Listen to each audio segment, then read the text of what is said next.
Assalamualaikum warahmatullahi wabarakatuh. Selamat pagi. Bagaimana kabar kalian? Alhamdulillah. Terus semangat. Pada hari ini kita telah sampai kepada materi perkuliahan sesi ke-7, yaitu tentang pengelolaan tenaga pendidik dan kependidikan. Adapun tujuannya adalah pertama, mahasiswa agar memahami bagaimana mengelola tenaga pendidik dan kependidikan. Yang kedua, mahasiswa agar mampu membedakan apa perbedaan tupoksi antara tenaga pendidik dan kependidikan. Pengelolaan tenaga pendidik dan kependidikan adalah salah satu daripada standar nasional pendidikan yang telah tuangkan di dalam peraturan pemerintah nomor 19 tahun 2005 yang sudah beberapa kali mengalami perubahan. Profesi pendidik dan tenaga kependidikan adalah dua profesi yang saling berkaitan dalam sebuah sistem pendidikan. Sekalipun keduanya memiliki lingkup yang berbeda, hal ini dapat dilihat dari pengertian tenaga pendidik dan kependidikan yang tertuang dalam pasal 39 Undang-Undang nomor 20 tahun 2003 ayat 1 dan tentang sistem pendidikan nasional. Tenaga kependidikan bertugas melaksanakan administrasi, pengelolaan, pengembangan, pengawasan, dan pelayanan teknis untuk menunjang proses pendidikan dalam satuan pendidikan, baik di tingkat pendidikan usia dini, pendidikan dasar, menengah, bahkan sampai perguruan tinggi. Sedangkan tenaga pendidik merupakan tenaga profesional yang bertugas merencanakan, melaksanakan proses pembelajaran atau perkuliahan, menilai hasil pembelajaran, melakukan pembimbingan dan pelatihan, serta melakukan penelitian dan pengabdian kepada masyarakat, terutama bagi tenaga pendidik di perguruan tinggi. Dari pengertian di atas, dapat diketahui bahwa pendidik dan tenaga kependidikan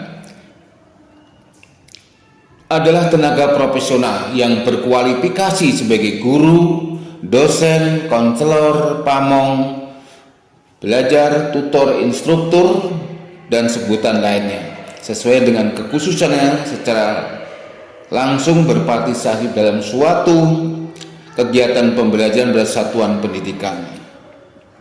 Adapun apa yang dimaksud dengan pengelolaan tenaga pendidik dan kependidikan itu, bahwasanya pengelolaan tenaga pendidik dan kependidikan merupakan proses pengelolaan sumber daya manusia yang berperan dalam mewujudkan tujuan pendidikan nasional. Di antaranya tenaga pendidik dan kependidikan ini meliputi guru, dosen, kepala sekolah, rektor, staf, dan lainnya.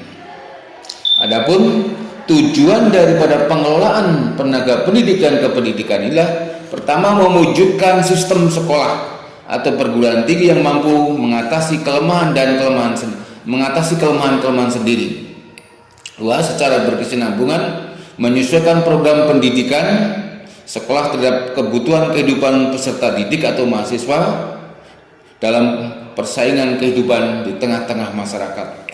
Ketiga, menyediakan bentuk kepemimpinan yang mampu mewujudkan human organization dan pengertian lebih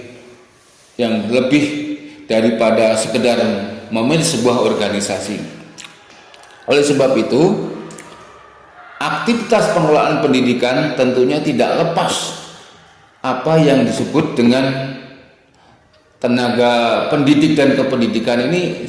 Perlu adanya kolaborasi, sinergi, sebab tenaga pendidik tanpa didukung oleh tenaga kependidikan maka akan terjadi kesenjangan atau ketidakseimbangan, sebab setiap proses-proses yang dilakukan tenaga pendidik maka perlu didukung administrasinya oleh tenaga kependidikan, yang tentunya ini terus-menerus kita kembangkan sehingga di dalam satuan pendidikan baik di tingkat PAUD, SD, SMP maupun menengah dan perguruan tinggi perlu dibina sehingga karir mereka, karir jenjang kepangkatannya tetap menjadi salah satu motivasi di dalam bekerja di dalam mewujudkan sistem pendidikan nasional yang baik. Oleh sebab itu, kepada kalianlah calon-calon guru ke depan, tentunya tetap harus sinergi dengan tenaga administrasi yang ada di sekolah sehingga betul-betul mampu menuju visi misi pendidikan, baik itu di satuan pendidikan maupun skalanya secara nasional. Demikian, silahkan lanjutkan nanti di Edlink untuk dilaksanakan pembelajaran, ada pemecahan kuis, diskusi dan lain-lain akan dilanjutkan. Kami Bapak kasih waktu selama 6 hari sehingga nanti Bapak akan bisa cek apa yang kalian lakukan. Saya kira pertemuan kita cukup hari ini. Sampai di sini, terima kasih. Wassalamualaikum warahmatullahi wabarakatuh.